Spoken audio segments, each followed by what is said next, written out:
Wow. Just wow, what an incredible week. I want to start this episode with a quick reference to the work that I've been doing.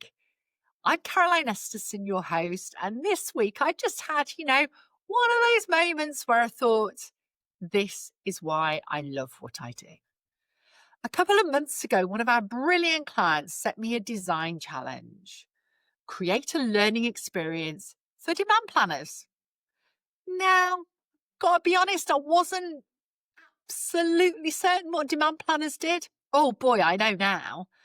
And demand planning doesn't exactly scream excitement, right? But the brief was clear. Don't just focus on crunching numbers. Help the team see the immense value that they bring to the business. So I built a program with the theme of flight. We wanted them to feel like pilots confidently navigating turbulence, flying at altitude to see the bigger picture and know exactly how much fuel they'd need to get the business where they need to go. And this week we delivered it, and oh my, the team were flying. And here's the shift. They went from, I'm just a demand planner, to, I'm badass. Cue Rocky theme tune music. I'm a badass planner who can protect the business, anticipate the future, and make sure customers get the right product at the right time in the right place. So thank you to the utterly brilliant Darren Stewart, Debbie Swift, and Martin Davies for being my partners in crime and trusting me, even when pushed outside their comfort zone. You have been utterly amazing to work with and so deserve a name check for being such terrific examples of people with a growth mindset, open and curious with just the right balance of challenge and cheerleading on the side. And I share this because today's topic is all about learning. Real learning, not the quick how-to video version, but the kind that challenges your old habits, that pushes you to try something new and reframes how you see yourself. That kind of learning that changes careers. And Chris Hemsworth and Limitless can do it. So can you. This isn't a pep talk, it's a practical guide with a glint in its eye. Smart moves, slight chaos. Welcome to Little Moves, Big Careers. So I was watching Limitless with Chris Hemsworth. Yep, Thor himself. And in this series, he's there pushing his body, his brain, his emotions, all in the name of exploring how to extend his life expectancy. And he said something in episode 1 that stopped me scrolling and really tune in. He said the most powerful thing you can do isn't just to train your body, it's to keep training your mind. Continuous learning. Now, I know what you're thinking. Yeah, learning. I do that all the time. I watched a YouTube video on Excel once. No, stop. That's not learning. That's just a snack. I'm talking about the kind of learning that rewires your brain and changes, frankly, your career trajectory. And that's what we're digging into today. The challenge I see all around me is that most people treat learning like fast food. Grab a how-to video here, shove it in, and then surprise, surprise, very little actually sticks. They move on to the next thing like it never happened. And then you know what? They complain that they're just not growing. Learning isn't about consuming information or ideas. It's about building, testing, applying, tweaking, and yet reflecting. It's messy. It's repetitive. And it's way deeper than a Google search bar. And the people who get ahead, well, they don't just know stuff. They know how to learn, how to integrate, and how to make the knowledge work for them. And before we really dig into this, a quick plug for our next week's episode. It's with Declan Allen, who's the MD of Hariba Mira. Declan and his team are the people behind much of that invisible work that stress tests, simulates, or verifies your car features long before it hits the road, and make sure you can be safe as you travel. And in his episode, he says the most important thing you can do for your career is to learn and keep learning. So let's dig into learning right now with a little game.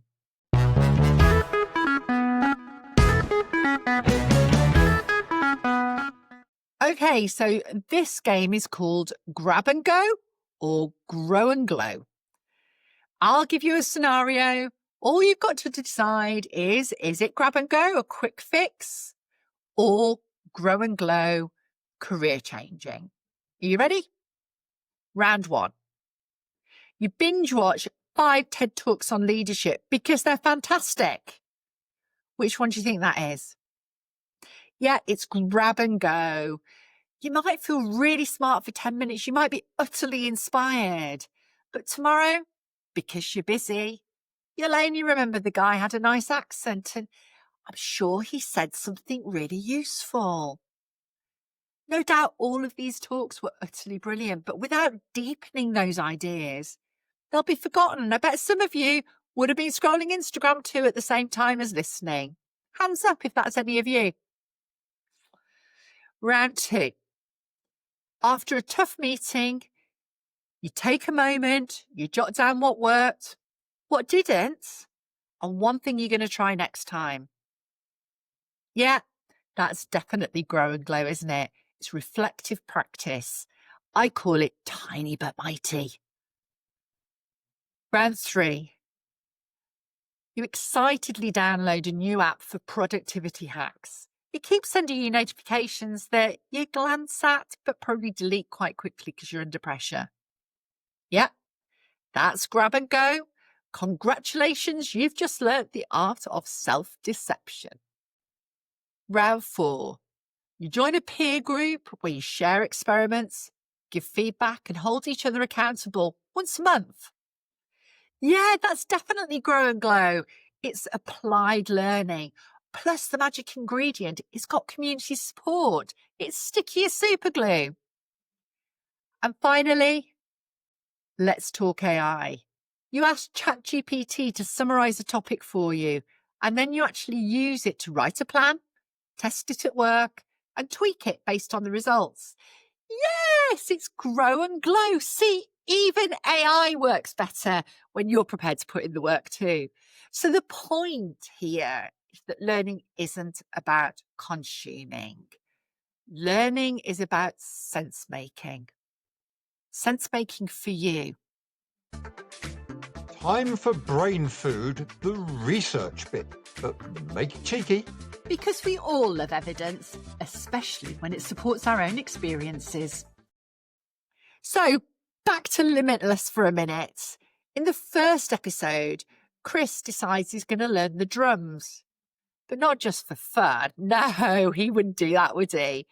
He's aiming to get good enough to play on stage with Ed Sheeran at an arena in front of 75,000 people. And to top it all, it's one of Ed's most popular songs, Thinking Out Loud. No pressure, right? Gulp. Now, the science team didn't just tell him, go practice for hours, see how you get on. They explained how the brain really learns. They talked about things like breaking it into chunks, practicing in short bursts, revisiting it regularly and testing yourself under pressure. Basically, the exact opposite of an all-nighter we all tried when we were at uni cramming for a test. And it worked because he wasn't just making noise. He was rewiring his brain. And that's the heart of today's big idea. If you want to actually learn, not just collect trivia, there are 5 non-negotiables. Let's go through those now. Firstly, spaced beats stuffed. Let me say that again. Spaced beats stuff. Psychologists have known this since the 1800s. Ebbinghaus literally charted in the forgetting curve how fast we forget. And it's shockingly fast. Within an hour of learning something new, about 60% of it, poof, it's just gone. Think of your brain like an old iPhone battery. You start on 100% and before you've even had lunch, you're already down to 40%. The only way to hold that charge is to keep it plugged back in. That's what spaced repetition does. Every revisit tops the battery back up and helps you keep more for longer. And this is exactly why in our workshops, we never just tick off topics like a shopping list. We design them to layer learning, looping back to the core ideas again and again, because learning isn't linear. If you want it to stick, you've got to revisit, replay, reconnect. That's how we beat the forgetting curve. Modern research calls it the spacing effect and has been tested hundreds of times. The bottom line is that if you cram, you forget. If you spread it out, it sticks. Next up, we have the importance of practice, or it doesn't count. There's a mountain of research on this, from Anders Ericsson's famous work on deliberate practice to memory studies that prove doing beats knowing. You don't learn swimming by reading about water or reading about your strokes, do you? You learn it by actually getting wet. Learning locks in when you do the thing. No matter how messy, awkward, or imperfect you are, just doing it. Number 3 is feedback makes it stick. One of my favourites, Kluger and Denise, ran a mega review of feedback studies in the 90s and showed that without feedback, you'll just keep making the same mistakes. With feedback, you'll learn twice as fast. So yes, even a quick, how did that land, can change everything. That's why athletes have coaches. That's why it's so important for you to get yourself a mentor, accountability buddy, or friend that you can chat with about what you're thinking. It'll deepen your learning so much. And if you want to know more about feedback, we had a brilliant guest on last week, Christine Reynolds, who was talking about that very thing. Then we have my passion, my real biggie. I think I must talk about it in every single episode. You're probably fed up of it by now.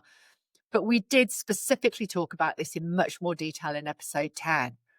Reflection. Reflection really is your rocket fuel. David Cole called this out in his experiential learning cycle. No reflection, no learning. Metacognition research backs it too. When you stop and ask, what worked? What didn't? What's next? You're literally rewiring your brain for growth. And this is one that anybody that's worked with us will know about. Savvy it up. My favourite learning model by David Meyer is Savvy. Somatic, auditory, visual, and most importantly, intellectual. And this lines up with loads of neuroscience. Richard Mayer, not related, spelt differently, an American psychologist, proved multimodal learning, that was difficult to say, multimodal learning sticks better. And Antonio Damasio showed emotions and motion are inseparable. So yeah, move it, say it, sketch it, think it, chat about it. That's how it sticks. So next time you're tempted by a shiny new how-to video, ask yourself, am I actually going to use this? Practice it, test it, reflect on it. Or am I just collecting trivia for the sake of it? One path changes your career. The other just fills answers on pub quizzes. Which one do you want? Small shifts, sharp impact. These are quick-fire career moves, real things you can do before your next coffee refill. Okay then, here are 3 little moves you can do this week to learn like you mean it. Number 1, take the 2-minute test. After any meeting, course, exchange with anybody, just take 2 minutes to write down the one thing you'll actually do differently. Not the 10, just 1. Number 2, give yourself feedback fast track. Pick one colleague you trust and ask, what's one thing I could tweak to get better? Then, here's the key. Try it out. Within 48 hours, do it quickly. Number 3, and finally, your repetition ritual. Instead of scrolling, Reread your notes from last week's meeting or last week's training out loud. Yeah, you might feel daft, and also, yeah, your brain will really thank you for it. It's time for What Would Caro Do? Like a career agony aunt, but with less cardigan and more fire. So this week's listener dilemma is from Trish from Tooting. I've done loads of training courses, but nothing ever seems to stick. Am I just rubbish at learning? The short answer, no, you're not. Your long answer, you're probably treating training a little bit like Netflix. You watch, you nod, you move on to the next thing. You're not rubbish at learning. You just haven't worked out how to apply it yet. So what would I do? I'd have a notebook always on hand and make notes. Then I'd pick one tiny experiment from that training and test it in real life, review the results. I'd stop hoarding knowledge like it's Beanie Babies in the 90s, use it quickly, or it was never learning in the first place. This quote has the right vibe and the completely wrong advice. So let's fix that before someone puts it on a mug. And this week's quote that needs to be firmly popped in the bin is, knowledge is power. No, trivia is not power. Knowing the capital of Peru will not get you promoted. It's Lima, by the way. Applied knowledge is power. Shared knowledge is influence. Knowledge on its own, that's just pub quiz prep. So before I sign off this episode, as always, you'll find resources in the show notes in the form of a summary action ideas brief and a big conversation guide for team leaders to chat through these ideas with your team so that you can grow together. And today I've got a favour to ask as well. Well, two actually. First, please just think of one person you know who is keen to progress in their career and send them the link to this show. Second, please subscribe to the show. Most people don't, but it will ensure that you're prompted when we release a new episode. And of course, if you're enjoying it enough to subscribe, I'd love it if you'd rate or review it for me. It really helps the show get in front of more people like you who appreciate a regular nudge in the right direction.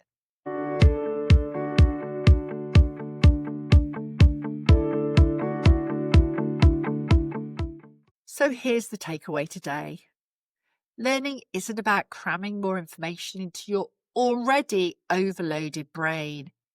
It's about depth, application, reflection, and practice. That's where your career advantage lives. If Chris Hemsworth is willing to stress his body and brain to keep learning, then what's your excuse? Don't just consume. Learn like you mean it and watch how fast your career starts to grow. So, as always, thank you so much for listening. And remember, make your move. Even if it's tiny, especially if it's tiny. Until next week.